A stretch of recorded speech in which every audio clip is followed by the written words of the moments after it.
everybody, this is Elissa from Mink Arts and Crafts, and today we have box number 3 from Hooks and Needles. Sushi's investigating it. She's very curious about this. So if I could open said box, we are going to break into it and see what box number 3 has to show us. Are you gonna get out of the way, little one? Can I open said box, or are you just going to sniff it? Can I open this? Can I look in the box? Can I open this? Oh, I like. So it looks like they have changed things up and it doesn't have all of the paper in it. That's kind of interesting. Can I get things out, or are you just going to stick your head in there? Apparently she's just going to stick her head in the box.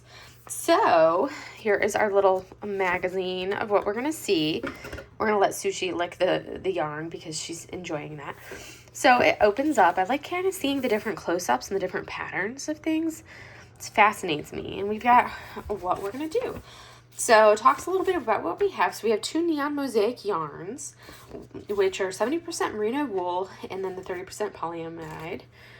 So durability and shape. And then we have the crochet hooks, which I think that are size 4, which is smaller than last month's. And we have wooden labels. Interesting. So that way you can add a personal touch to your craft.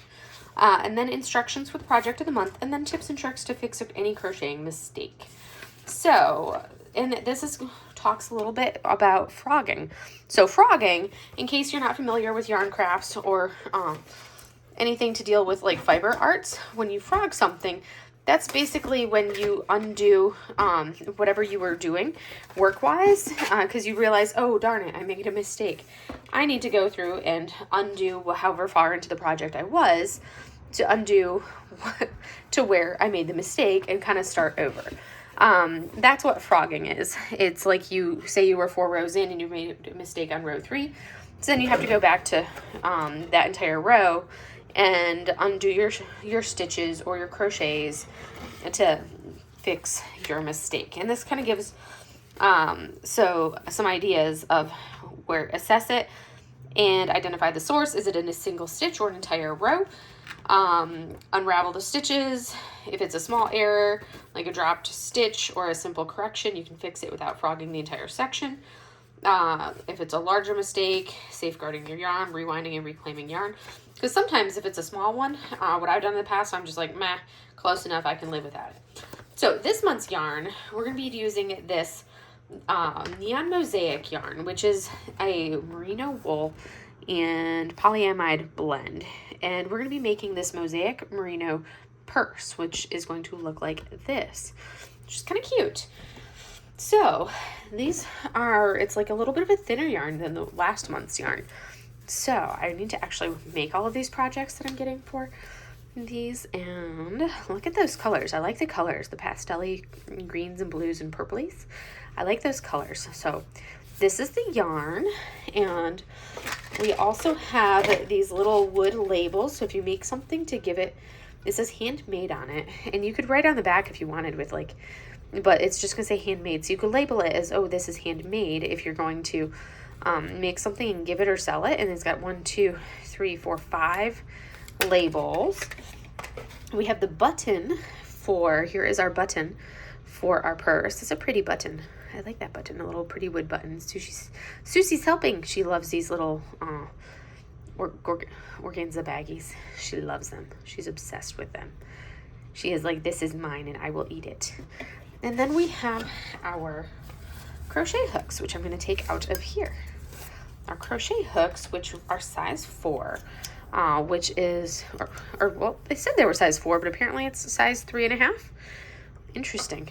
That's supposed to be a size 4, but yet the purse says a US size 3 crochet hooks. So interesting that the contents said that it would include crochet hooks size US 4. Oh, maybe, interesting. US size 4, yet these say US size 3 for the pattern, and then these are 3.5 millimeter. Oh, it is size US 4, which is 3.5 millimeter. There we go. So that's accurate. What are you doing? Did you get something you're not supposed to have? Yes, you did. That is not for you, girlfriend. We're going to move the box so Sushi doesn't get into it any more than she should. Because chaos gremlin. The box is on the floor. No. So, there we go. And what else do we have in our, let me move this so people can see you, what chaos you're causing. little gremlin. Because that's always the confusing. No, we do not need to lick the yarn. You have to say, okay, what size is it? And I'm not going to show the pattern, but it gives good descriptions of everything. So you can see, like, that's an example where it'll show the stitching and it'll have words. So if you're a word person or if you're a picture person, I'm a picture person personally. I don't do well with words. Give me pictures. I'm not a words person. And then it kind of goes over, like, capturing your success, like little tidbits for sharing it, building your brand, and different things like that. So that is box number three. I had to think about it for a moment. But yeah, back to the crochet hooks. So you have to make sure that you're paying attention to whether you're using the US size or if you're going off with the millimeter size, because it can be confusing if you're not paying attention. I personally find it easier to, like, if just make it all the same. Don't go off of like US size versus whatever. Just make it all the same thing and make it easy to do. Do not lick the yarn. I do not want Soggy Cat licked yarn. She likes licking yarn. Soggy Cat yarn. No, we're not licking the yarn. Anyways, I hope you enjoyed seeing this one. I will try to do some whip and chats with working on some of the yarn projects for you guys at some point, so that way you can actually see me doing this. I know I did a couple of those last year with my sweater, which I need to be working on my sweater because I want to finish that sweater. It's a pretty gray and I want to work on it. I want to be like, I did something, I did a thing, and have it actually be done and not just like a partially finished sweater. But anyways, that is all for this video. I will see you guys in the next one. Have a great day, everybody. Bye.